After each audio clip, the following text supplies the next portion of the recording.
गुमाई देवी मूळची कोकणातील देवी होती. फार पूर्वी तिची विवाहाची वरात या प्रदेशातून जात होती. त्या शुभ वरातीत देवी आपल्या कुमारिका रूपात उपस्थित होती. आजही गुमाई देवीच्या नावाचा जय घुमू लागला. तुम्ही सगळ्यांचं स्वागत आहे एका नवीन ब्लॉगमध्ये. आम्ही चाललो होतो गुमाच्या दर्शनाला. तर पुढेच्या पुढे तुम्हाला काय काय सीन्स दाखवणार आहे मी, आणि ते कसे डोंगरा भागातून आहे ते बाकीच्यांना माहितीच असतील, कारण खूप जण गेले पण असेल गुमायला. चल सुरुवात करूया.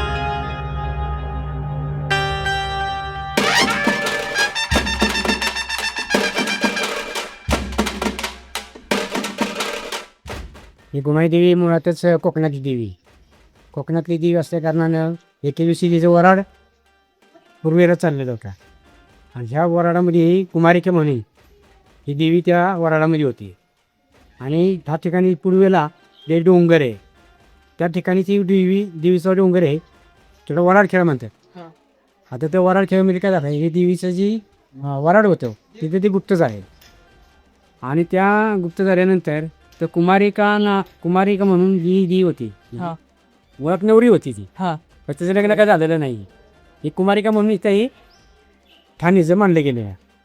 त्याबरोबर बरेचसे होते, गुरु बाबा होते, मांगोबा होता, हे मसोबा होते, ही जी वराडी मंडळी होती ती इथं येऊन इथं यांचं हे ठाण तक्कर झालं. आणि कधीपासून म्हणजे प्रथा सुरू झाली की आता ही प्रथा तसे पाहिजे तर बरेच वर्ष खूप वर्ष आली. हे म्हणजे सांगता पण येणार आपली कधीपासून चालू झाली. आमच्या ह्याच्या जवळजवळ का नाही, जवळजवळ ही आमची माझ्या माहितीनुसार आहे ही 15-16 पिढी.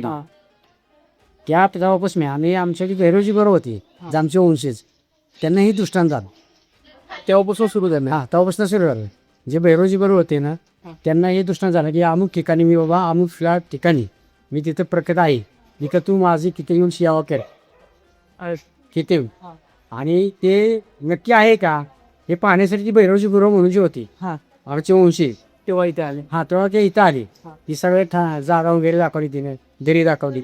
जे मी दृष्टांत असा दृष्टांत स्वरूपात तसं तिनं मग इथं आल्यानंतर मग त्यावेळेस कळलं की त्या पुजारीने म्हणजे त्या भैरवजी गुरु यांनी हाक मारले तिला की ते कुठे आहेस, ते तुझं असं अस्तित्व काय आहे.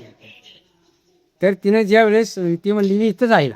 आणि अचानक म्हणजे ज्या दिवशीचा म्हणजे चतुर्दशीचा दिवस होता, पंचांगानुसार चतुर्दशीचा दिवस होता आणि आदल्या दुसऱ्या दिवशी कोजागिरी पौर्णिमा आहे. ते म्हणजे तू एक काम कर, ह्या शिळा इथे शिळा आहे, शिळा रूपात मी प्रकट होईल, फक्त तू मला मनापासून हात मार. त्या जोरात तिथं आवाज घुमला, खूप मोठा आवाज घुमला. आणि त्यावेळेस मग भैरवजी गुरुवानी विचारलं नक्की तू कोण आहेस, तेव्हा मग नक्की तू काय. मग तिने भैरवजी गुरुवांना सांगितलं की मी दर्यातून आलेली आहे, कोकणातून आलेली. आणि वराडामध्ये इथे मी पूर्ण वराड जात असताना उद्या गुप्त झाली हो, आणि गुप्त स्वरूपात हिचं वास्तव्य केलं. आणि त्यानंतर मी तुझं नाव का, तर म्हणली तर जो घुमला आवाज, या दर्यापर्यंत जो आवाज घुमला तेच माझं नाव, म्हणजे गुमाई देवी. आणि नंतर मग भैरवजी गुरुवानी काय केलं, ते तिची पूजा अर्चा केली, अभिषेक केला, देवताचा नैवेद्य दाखवला. परत तिला ठाण सुरू म्हणजे प्राणप्रतिष्ठा तिची केली, गुमाई देवीची प्राणप्रतिष्ठा केली. आणि तेव्हापासून ही प्रथा आपली इथे प्रथा देवी. आणि कोजागिरीला विशेष करून कोजागिरीला ह्याची मोठी जत्रा भरती, खूप मोठी जत्रा भरती, जेणेकरून कर्नाटक, कोकणातले, परत चिपळूण तिथून यायचं लोक, मुंबई, खूप लांब लोक येते येतात. कसं काय 9 गावांचा नाव पिंपोडचं आहे. नाव पिंपोडचं म्हणजे हद्द पिंपोडची. बघा पहिलं तर पिंपोड आपलं पहिलं गाव आहे. हो, इकडे सोनके आहेत, इकडे नांदूळ आहेत, इकडे बारळी, हे बऱ्याच पाडळी येते, पाडळी.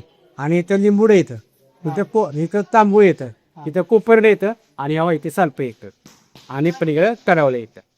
रिश्ते बसली ना इथं अनुभव पण खूप लोकांना आलेले, खूप लोकांना. आता एक उदाहरण सपोज हेच झालं उदाहरण, हे लहान मुलगा एवढं असं लाग एकदम लांब त्याची बकरी इकडे चढाई गेली, डोंगर आहे वरचा साईड, बाळोबा म्हणून जीवस्थानी त्यासारखा बकरी चढा गेला.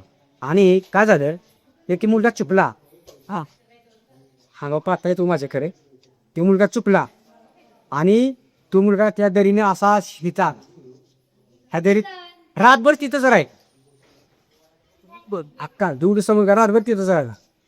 पण महत्वाची गोष्ट काय आहे सत्य ह्या देवीनं आई स्वरूप घेतली, त्याच्याच आई स्वरूप घेतली आणि त्याला पाजलं, त्याला दैवात खाऊ घातला.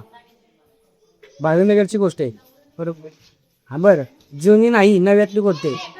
हे थोरातने असल्या टाईने आणि त्यानंतर की आमच्याकडे आहे तीन गावचा गावडतुचा गावडतुचा का घेतो ना आणि त्यावेळी काही दरा फऱ्यात नाही घडी तिकडं बघायला दिला. पण इकडे लांडगं कोल्ह भरपूर आहेत को हे सगळं पक्ष आहेत.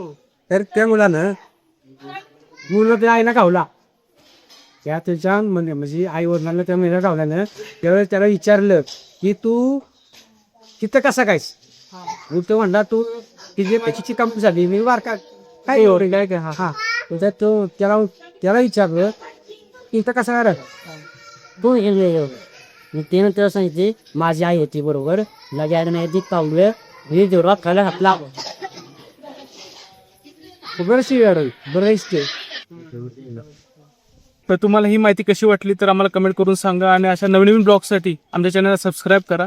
आणि अजून काहीतरी इन्फॉर्मेशन आणि खूप सारे नवीन चांगले ब्लॉग्स येणार आहेत आपल्या चॅनलवरती आणि शॉर्ट फिल्म्स पण येणार आहेत. घुमाईदेवीवरती शॉर्ट फिल्म पाहिजे असेल किंवा काय पाहिजे असेल तर आम्हाला कमेंट करून सांगा, तर आपण नक्की पुढच्या वेळेला करू.